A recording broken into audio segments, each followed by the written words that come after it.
nature of HRM, mind it, this question can also come as characteristics of HRM or features of HRM. So आपको यही points लिखने हैं. So first is integral part of management. Integral part of management means what? See, human resource management एक ऐसा management है जो आप अगर मैनेजर हैं, लेट्स से आप फिनेंस मैनेजर हैं या आप प्रोडक्शन डिपार्टमेंट के मैनेजर हैं, आप ये नहीं कह सकते कि मुझे फिनेंस तो मैनेज करना आता है बट मुझे ह्यूमन रिसोर्स मैनेजमेंट नहीं आता. So it will not work like that. आपको अगर मैनेज करना है अपने एम्प्लॉइज को, चाहे आप प्रोडक्शन डिपार्टमेंट में हो, चाहे आप फिनेंस डिपार्टमेंट में हो, आपको सिर्फ फिनेंस या सिर्फ प्रोडक्शन मैनेज नहीं करना. प्रोडक्शन आपको करवाना है किन से? ह्यूमन रिसोर्सेज से. तो आपको उनको मैनेज करना आना ही चाहिए. उसके बिना आप मैनेजर नहीं कहला सकते या नहीं वो काम अच्छे से कर सकते. Next is people centric. Why people centric? As the name says, human resource management. तो आप मैनेज किसको कर रहे हैं? ह्यूमन को, ह्यूमन रिसोर्सेस को. तो जो भी कुछ हम ह्यूमन रिसोर्स मैनेजमेंट में एक्चुअली करते हैं, क्या क्या करते हैं, for that I am hoping that आपने ह्यूमन रिसोर्स मैनेजमेंट का जो डेफिनेशन वाला वीडियो है वो देखा है. Otherwise for just I help you out with that कि इसमें क्या था. So people centric would mean HRM में जो भी कुछ हम करते हैं, चाहे रिक्रूटमेंट हो, चाहे सिलेक्शन हो, चाहे आप परफॉर्मेंस अप्रेजल की बात करें, चाहे आप किसी भी part, maintenance, compensation, you talk about anything, आपको वो सब चीजें करनी है पीपल, ह्यूमन एलिमेंट को ध्यान में रखते हुए. You can not ignore that human element because वही पूरा जो है एसेंस है ह्यूमन रिसोर्स मैनेजमेंट का. Third is it is a pervasive function. Pervasive हम किसको कहते हैं? जो हर जगह है. सो यहां नेचर ऑफ HRM में जब हम इस पॉइंट को पढ़ते हैं, what exactly we want to say कि ह्यूमन रिसोर्स मैनेजमेंट एक ऐसी चीज है जो आप किसी भी एंटरप्राइज में चले जाइए, कोई भी आप ऑर्गेनाइजेशन देखिए, कोई भी इंडस्ट्री आप देखिए, चाहे वो सर्विस इंडस्ट्री हो, चाहे वो मैन्युफैक्चरिंग इंडस्ट्री हो, textile, mobile, any industry, human resource management हर जगह है. आपको हर जगह करना पड़ेगा. आप किसी भी फंक्शनल डिपार्टमेंट में हैं, चाहे आप प्रोडक्शन डिपार्टमेंट में हैं, मार्केटिंग में हैं, IT में हैं, हर जगह आपको ह्यूमन रिसोर्सेज को मैनेज करना है. चाहे आप किसी भी लेवल ऑफ मैनेजमेंट पे हैं, आप टॉप लेवल पर हैं, मिडिल लेवल पर मैनेजर हैं, या आप एक फैक्ट्री में एक सुपरवाइजर लेवल पर हैं, still human resource is something which you will need to manage. So whenever it comes to management, human resource is something which you will find is everywhere. That is why we are using this term pervasive here. Next is wide range of activities. Well, this part we will be covering in depth when we would talk about scope of human resource management. वहां हम बहुत depth में करेंगे कैसे हम human resource planning, man power planning से start करते हैं, फिर हम लोगों को रिक्रूट करते हैं, सिलेक्शन करते हैं, सिलेक्शन के बाद किस तरह से हम उन्हें प्लेसमेंट करते हैं, इंडक्शन करते हैं, एंड देन आप उसे ट्रेन करेंगे, डेवलप करेंगे, आप कॉम्पनसेशन देंगे, मेंटेनेंस एंड बहुत सारी चीजें. सो क्या क्या करते हैं और हर एक चीज का, हर टर्म जो मैंने अभी बोली उसका क्या मतलब है, वो हम उस वीडियो में अच्छे से कवर करेंगे. For now let's move forward. So next is fifth point is basic to all functional areas.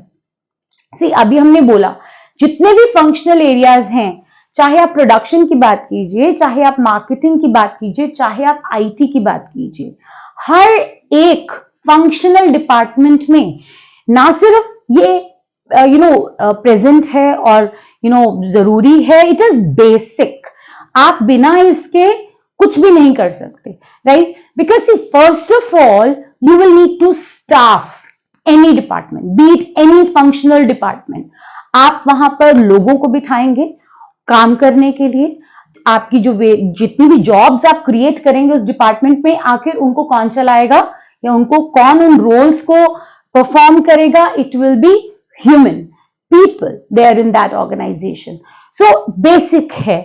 आप जब भी अगर आप चाहते हैं, for example if you want कि मार्केटिंग डिपार्टमेंट बहुत अच्छे से काम करे, अब मार्केटिंग डिपार्टमेंट अच्छे से काम करे, ये कब पॉसिबल है?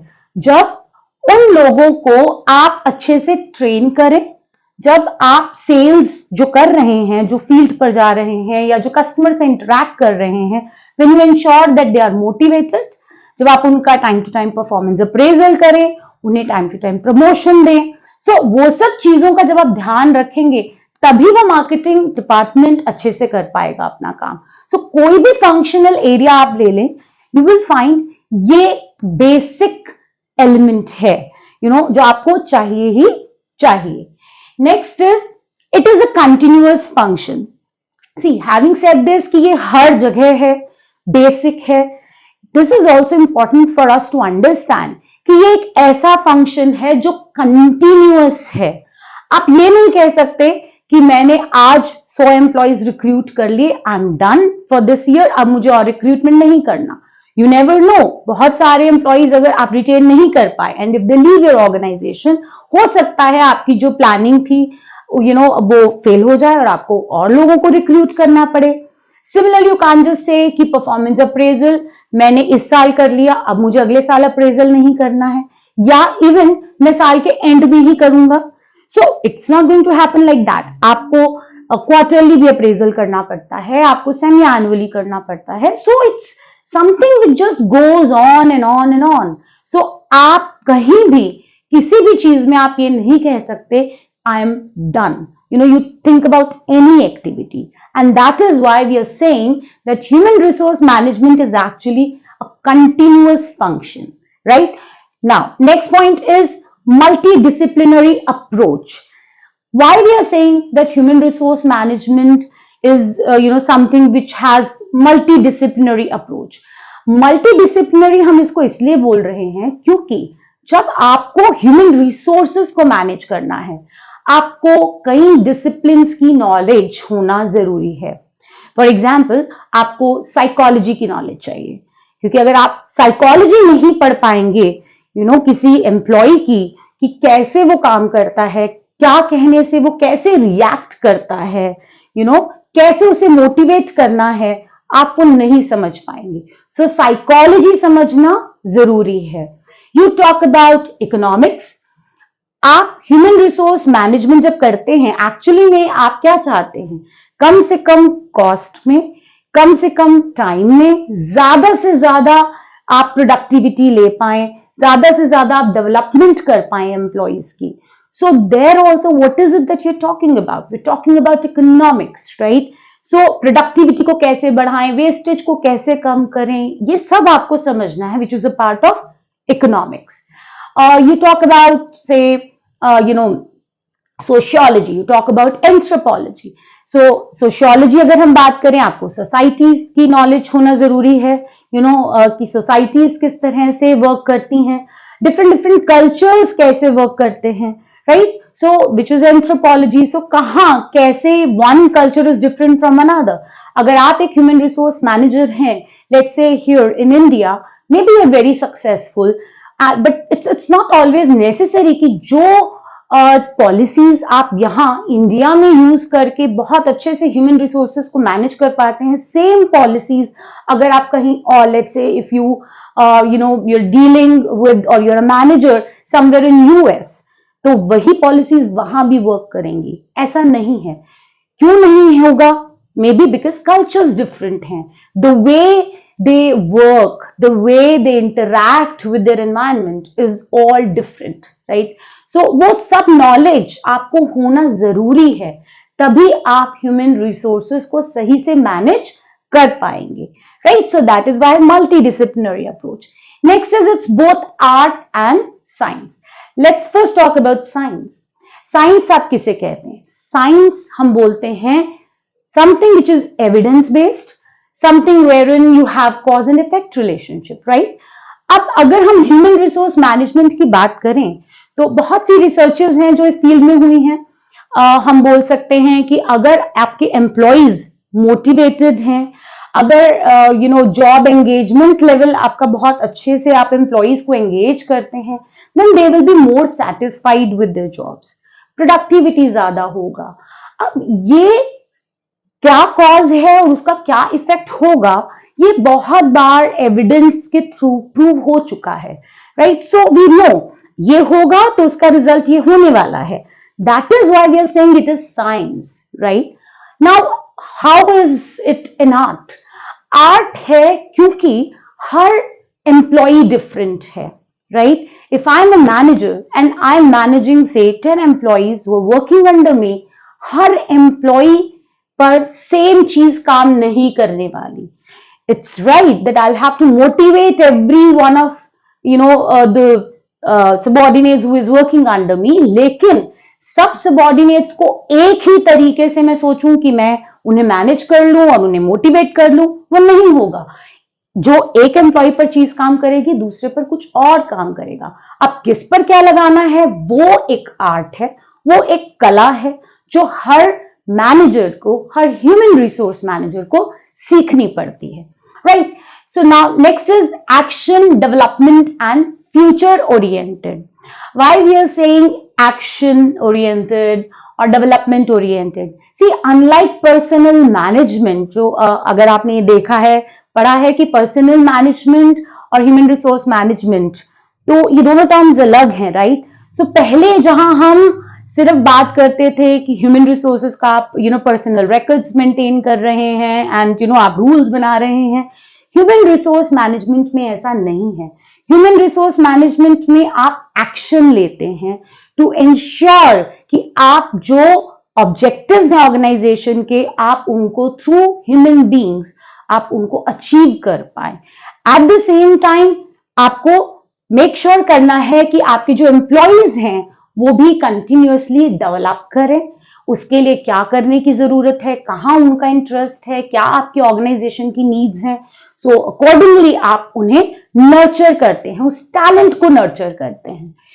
Future oriented, obviously it is future oriented, क्योंकि अगर लेट्स से हम ह्यूमन रिसोर्स प्लानिंग, जो कि फर्स्ट स्टेप होता है ह्यूमन रिसोर्स मैनेजमेंट में, उसी की ही बात करें, सो जब आप प्लानिंग करते हैं, ह्यूमन रिसोर्स प्लानिंग करते हैं, तो एक्चुअली में आप क्या करते हैं, आप ये देखते हैं कि आज की डेट में कितने एम्प्लॉइज हैं जो मुझे चाहिए हर डिपार्टमेंट में, कितना गैप है, राइट? क्वालिटी के लेवल पर, क्वांटिटी के लेवल पर, सो स्किल सेट अगर मैच नहीं कर रहा है, देयर इज अ गैप, तो मुझे वो I need to just note it down somewhere and ensure and see to it कि वो गैप कैसे फिल होगा। सिमिलरली आप future oriented human resource planning ही नहीं, आप और जितनी भी एक्टिविटीज देखेंगे, आप जब परफॉर्मेंस अप्रेजल करते हैं, आप प्रमोशन करते हैं, ये सारी चीजें, पोटेंशियल अप्रेजल आप करते हैं, तो ये सब क्या है, फ्यूचर में आप देख रहे हैं कि वो एम्प्लॉय में क्या पोटेंशियल है, वो कितना अच्छा कर सकता है हमारी ऑर्गेनाइजेशन के लिए। सो सब चीजें जो आप करते हैं सिर्फ प्रेजेंट को देखते हुए नहीं करते। एचआरएम में हमारा जो ध्यान है वो फ्यूचर की तरफ होता है। Now last point is service और स्टाफ फंक्शन। हम सर्विस और स्टाफ फंक्शन एचआरएम को क्यों बोलते हैं? सी, हर डिपार्टमेंट में जो मैनेजर है, मैन्युफैक्चरिंग डिपार्टमेंट में, आपका इन्वेंट्री डिपार्टमेंट में हो सकता है, परचेज डिपार्टमेंट जिसे आप कहते हैं, या आईटी डिपार्टमेंट में, ये सभी डिपार्टमेंट्स में जो मैनेजर्स हैं उनके अंडर कुछ एक एम्प्लॉइज काम कर रहे हैं। ये सही है कि उन्हें वो जो मैनेजर्स हैं उन्हें देखना है कि उनकी ट्रेनिंग नीड्स क्या हैं, उन्हें देखना है कि हमें कितने लोग और चाहिए, स्टाफिंग और ये सब। लेकिन अल्टीमेटली ऐसा नहीं है कि वही जो डिपार्टमेंट हेड्स हैं या जो मैनेजर्स हैं वही इंटरव्यू लेना शुरू हो जाएंगे, या वही ट्रेनिंग एंड डेवलपमेंट प्रोग्राम अगर कोई अंडरटेक करना है तो वही ट्रेनिंग देना शुरू हो जाएंगे। कुछ लेवल पर yes, on the job training में वो इन्वॉल्व रहेंगे, बट बाय एंड लार्ज आप देखेंगे जो ह्यूमन रिसोर्स मैनेजर है उसका काम है कि वो इन मैनेजर्स को, जो फंक्शनल एरियाज में जो अलग अलग मैनेजर्स हैं, जब भी इन्हें पर्सनल रिलेटेड कोई भी अगर एडवाइस चाहिए या किसी भी तरीके की सर्विसेज की जरूरत है तो ह्यूमन रिसोर्स मैनेजर उनको असिस्ट करता है. So maybe you can say अगर मैन्युफैक्चरिंग डिपार्टमेंट्स में प्रोडक्शन अब बहुत सारे ऑर्डर्स आ रहे हैं एंड प्रोडक्शन मैनेजर को लग रहा है हम इतने एम्प्लॉयज में फुलफिल नहीं कर सकते, हमें 10 और एम्प्लॉयज चाहिए. सो वो क्या करेगा, वो जाकर सीधे सीधे बता देगा एचआर डिपार्टमेंट को कि वी नीड 10 मोर एम्प्लॉयज. अब एचआर डिपार्टमेंट का काम है उन 10 लोगों को रिक्रूट करना. मे बी लास्ट राउंड के लिए हो सकता है वो अगेन ऑपरेशंस मैनेजर की उनकी सलाह लें कि देखिए ये वाले जो एम्प्लॉयज हैं हमें फिट लग रहे हैं, so now you see if you find them good. So this is how it works, right? And that is why we say it is a service or a staff function. So these are the 10 points which you can and you must include when you get a question on nature of human resource management. I hope you found it useful. That is all for today. Thank you.